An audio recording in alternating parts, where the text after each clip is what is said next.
to hear what it's really like to be a voice actor. It's the Voiceover Gurus Podcast.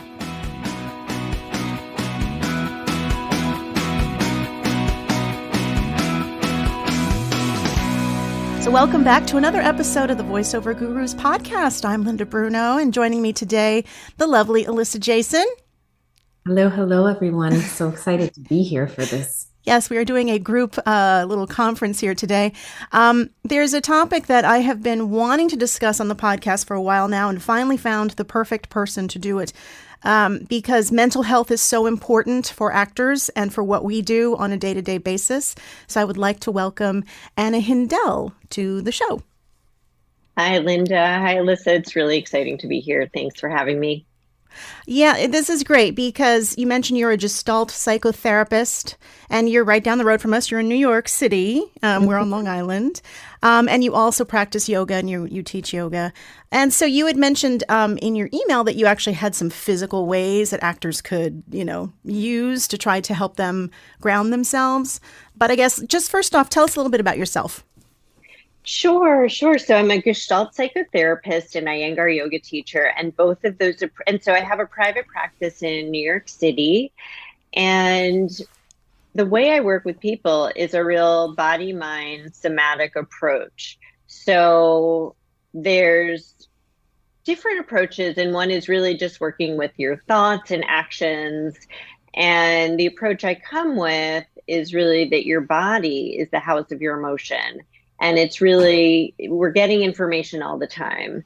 And so why not start to pay attention to it, right? We're often just identified from the neck up. What am I thinking? What am I doing? But I think particularly about actors who start doing the movement classes and learn how to work with their bodies as these instruments.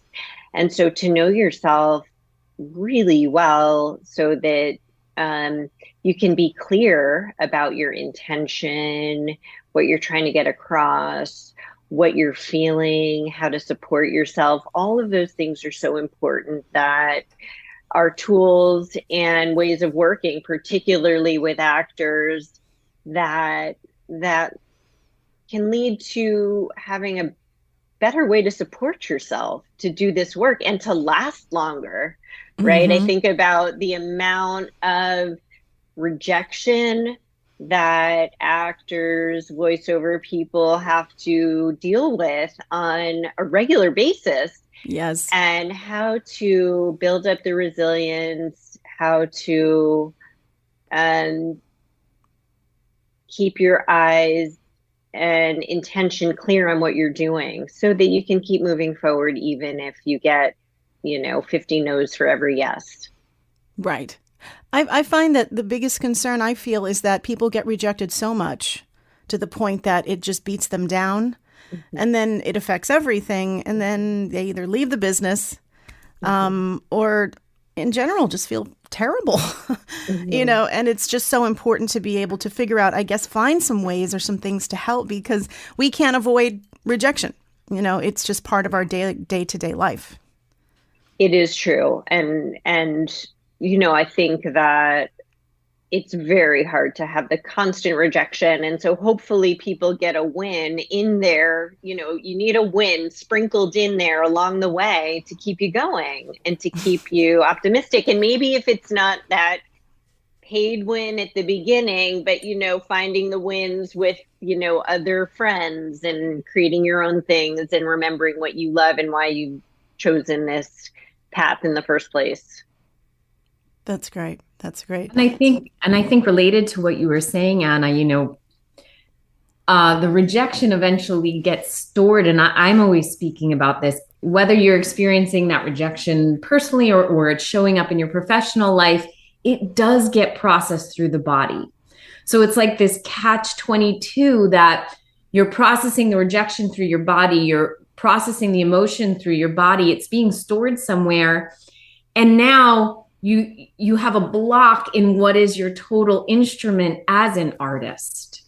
That what you're using to bring to these auditions has this emotional block in it. So in essence, it's affecting your ability to book those jobs because you have this block in your body now that's been placed there from the constant rejection. So it is so important. I'm so excited that you're dealing with it on the body level, because these are our vessels as artists. These are our vessels. Mm-hmm. Yes.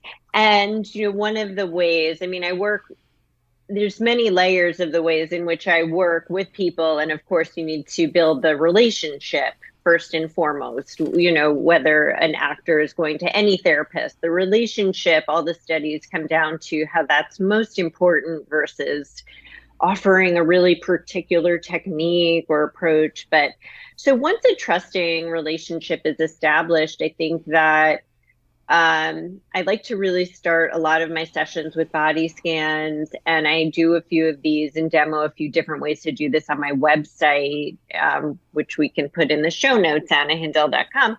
But it's really just can take a minute, 2 minutes to just feel your body from your feet progressively to the crown of the head, or the crown of the head down to your feet. Or if you're walking, you can kind of bring this in anyway. And this could happen to just feel, Alyssa, where you're talking about where a block might be. And I'm assuming a block is kind of, we all have that weak link of where we start to collect tension, or it could be, I have the stomach ache after I got the rejection, or the pain in the low back that keeps creeping up. We all have a little weak link, and instead of pathologizing it, just bringing your attention to that area, bringing some breath there to just start to create some space.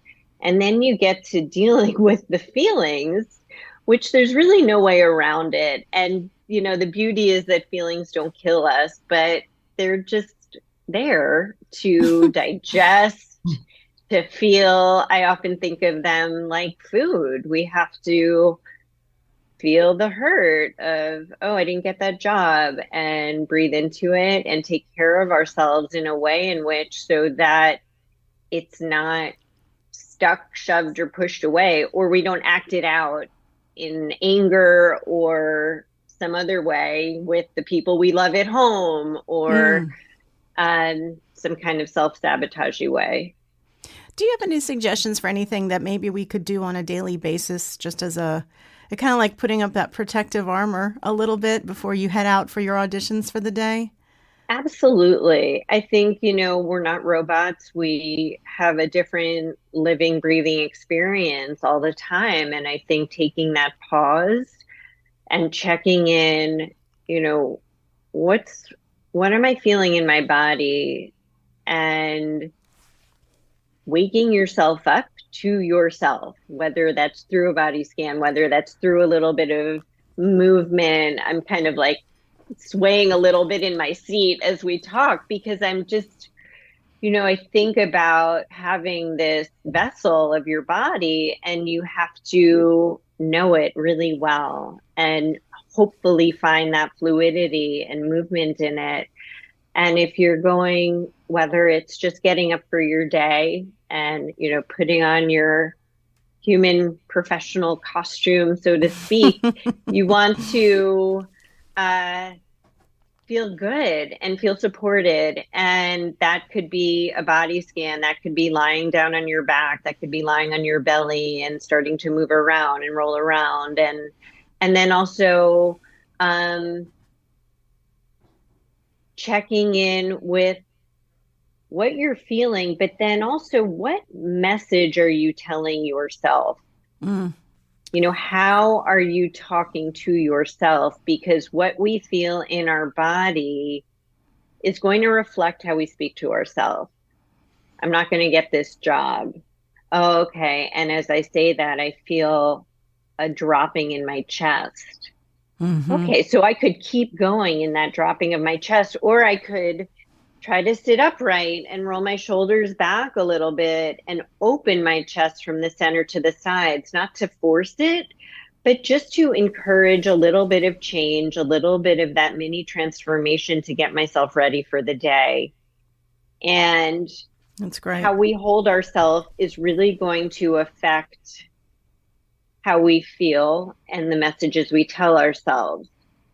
So you can As you're saying, as you're saying all this, I'm just thinking specifically to our students who are voiceover actors.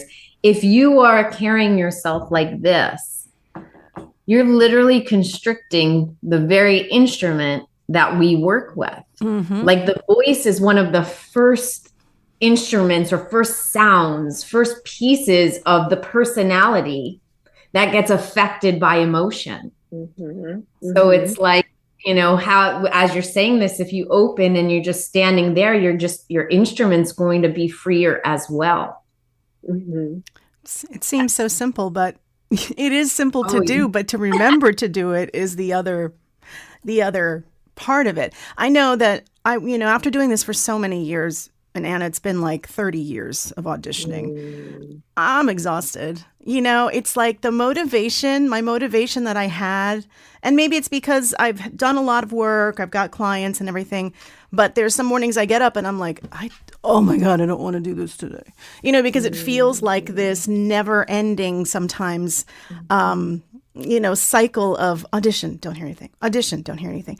And then I wind up getting my affirmations from clients that will reach out, or I'll get booked off my demo. But that whole auditioning process is really a mental drain. And it happens, a lot of our students that are now regularly auditioning, that they come back to us to talk about it, they're in a tough spot, and I try to, what I do, and like you were talking about the statements that you say, I watch what I say to myself, because it's very easy to go down that road of like, I stink. Nobody likes me. I'm too old, or I'm out of date, or whatever. I'm not following the trends. But to be able to reaffirm and say, nope, stop, be quiet. We're going to start talking positively, and we're going to start reflecting and thinking about all the things that we do well to get us going. But it is difficult. It's really difficult. And, you can think of it as creating new habits and then really kind of working those habits, because it's interesting, even Linda, as I saw you, because we have video for the listeners, that, you said, I wake up and you kind of leaned over and your shoulders went forward and your chest went back, and you said, I'm just no good today. And it was like, even in that moment, you made yourself smaller. And then you said, wow. Okay. And then you sat up straight and said, I got to remember how I talk to myself. So I really work with these principles of awareness first, and then it's what we do with the awareness. So you might start to know that voice, that, calling it the self-sabotage voice. And in Gestalt, we might put that voice in the chair. And this is a real experiment that we'll do in the room. So, all right, we'll call the voice the critic. And then you speak from that voice. And usually there's a lot of energy and a lot of excitement, yet it's turned back on yourself. And then I have people switch and you'd be Linda. Okay, how do you feel about that voice talking to you? And then you get your opportunity and you get this dialogue going. And what usually reveals itself is the need underneath that critic. And what's that need there? And we all have a different story. Mm-hmm. And that's something really interesting to investigate, to look at, because we all do it. We all talk down to ourselves and have that critical voice that we all started for some reason. At some point it was perhaps helpful. Maybe we thought it was motivating, or we thought it was going to get us off our butts and get us to go memorize those lines. But then when these voices become chronic, habitual, out of context and out of awareness, it's a real problem. Yeah. It's like, I got the job. But there's that critic again. What's up with that? So I really start to work with people of like, wait, what's going on? What's the need? Why is that voice coming up now? Mm-hmm. And what is happening in the present moment? So I work with a lot of presence, and and that's a high pressured place for actors. right? The present. That's where we're working. That's where you're working. And that's a place, it's where it's at, but it's also, there's a lot at stake, right? Yeah. Yeah. And so, let's see. So awareness, presence, what to do with the presence. And then also, I think for actors, it's really important to get in touch with that core principle of why you're doing what you do. I was just going to say, Anna, because I'll share this with the audience and on this call because it's appropriate. For me, therapy has always been part of my journey, not only as a human being, but also as an artist. To explore emotion and feelings only serves me because I can be more compassionate to the roles and other humans that I'm going to have to be embodying in some way. Yeah. So for me in my early acting life, just that question you just asked, why am I doing this? Through therapy, I came to the realization that it was for validation. It was for love I never had somewhere else in my life. And therefore, I had set the stakes too high. My whole life depended, and my whole success depended on receiving this love, right? So it was almost like a it was like a prophecy I created. Of course, if I didn't believe I was worthy of it, I would never get to that place I thought I would receive all of it. And you don't realize that you have these programs running inside of all of this. When you're getting the rejections, when you're not showing up for your auditions, when you're not putting the time in, when you're not doing all of your practices, there could be this subconscious program that's not allowing you to. Interesting. Wow. Yeah, that's really interesting.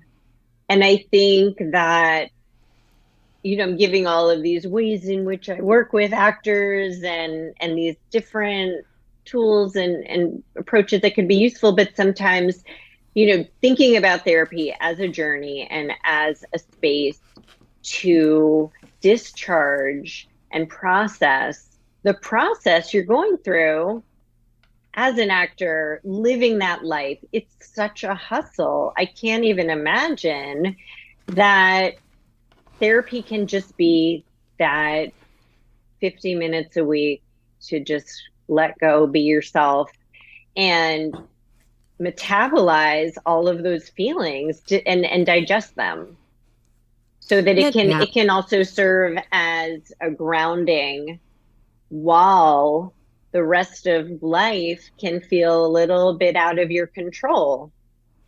Yeah. Do you find any common element amongst the actors that you do work with, that they bring you? Any types of, just the most common thing that you see? I know everybody's unique and different, but. Yeah, right. Well, I'm going to say the obvious, a lot of attention to how they look and a lot of attention to, kind of this.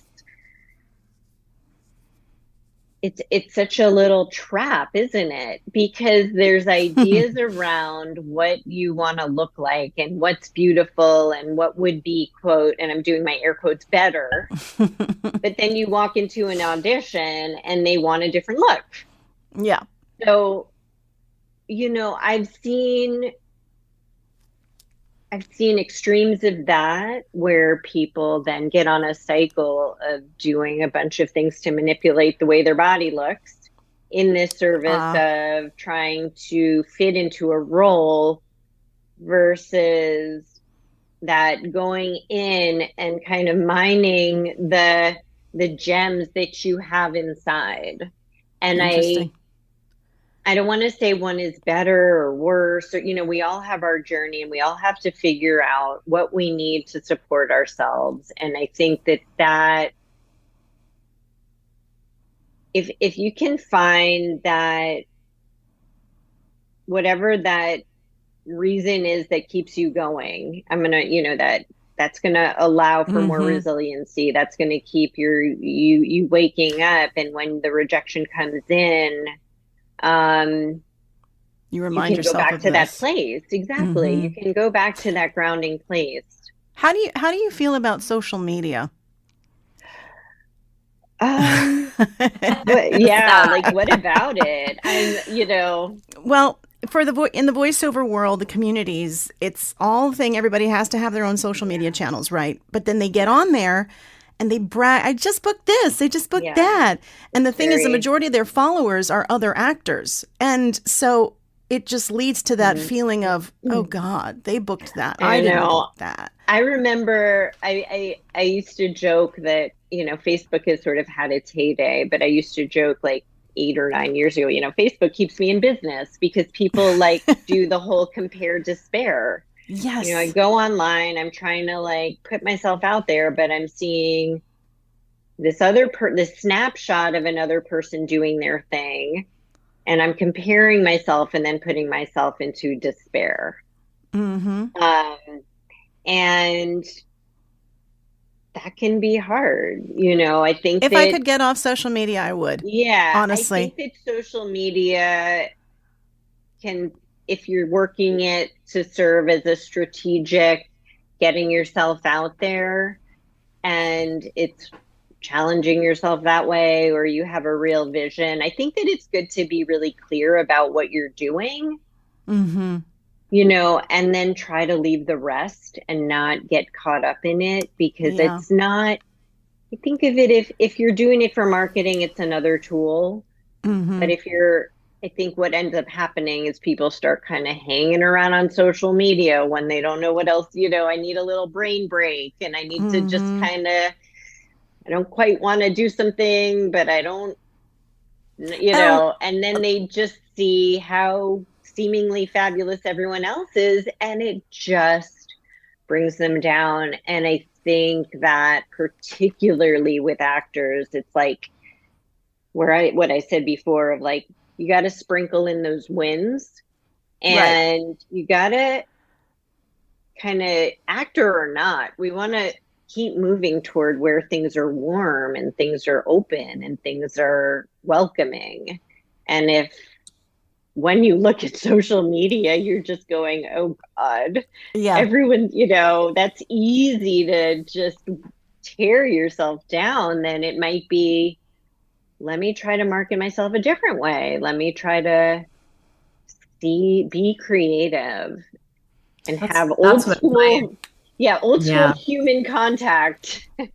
That's always what my advice is also when I have actors that, are talking about social media, and I'm always like, well, let's reframe it. How do you use this tool? If you're using it for just posting your wins, or if you're just using it for self-promotion, then you're going to fall into that trap. But if you actually look at it as well, I can actually use this same very tool to create content in which I'm expressing my actor or expressing my artist in whatever way, and use it as an active creative tool versus this passive tool.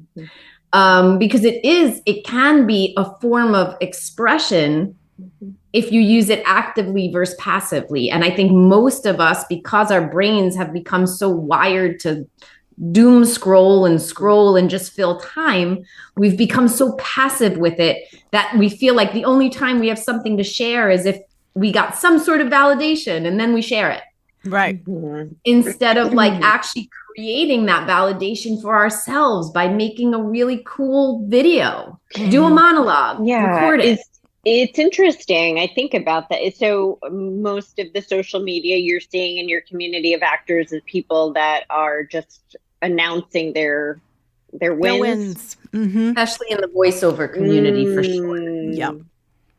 And they also in the platforms and the communities, and a lot of it, I'm just such a skeptic. They're like, oh, I'm on the verge of making 7 figures. I'm like, why would you talk about that? Why would you even put that out there?